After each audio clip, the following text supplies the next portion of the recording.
کھانے میں بال نکلنے کا کیا مطلب ہے؟ میری ایک دوست ہے، ان کے اکثر کھانے میں بال نکلتا ہے، چاہے کھانا گھر کا ہو یا دعوت کا ہو یا ریسٹورنٹ کا ہو، ہر جگہ یہ مسئلہ پیش آتا ہے، اس کی کیا وجہ ہو سکتی ہے؟ اس بارے میں اگر کوئی دعا ہو تو رہنمائی فرما دیں۔ صبا صاحبہ نے پوچھا ہے۔ آپ کی دوست جو ہے نا، ان کو بتا دیں کہ یہ کوئی مسئلہ نہیں ہے، یا تو ان کے اپنے بال بہت کمزور ہیں، وہ اس میں گر رہے ہیں، یا کوئی باورچی ایسا ہے جو سر پہ کیپ پہنے بغیر نماز کھانا بنا رہا ہے، اس کے بال گر رہے ہیں، یا یہ کہ کچھ بھی نہیں ہے تو پھر انہیں کی آنکھ میں خدا نخواستہ معذرت کے ساتھ کہیں بال تو نہیں ہے جو ان کو ہر جگہ نظر آ رہا ہے۔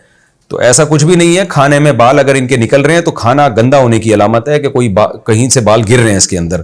یا ان کی نظر بہت تیز ہے، وہ بال جو عام لوگوں کو نظر نہیں آتا ان کو نظر آ رہا ہے، تو بس بال نکلا کرے تو باورچی سے جا کے پوچھا کریں بھائی صفائی کا خیال کرو، اور یہ کیا کر رہے ہو، تمہارے بال کیوں گر رہے ہیں اس کے اندر،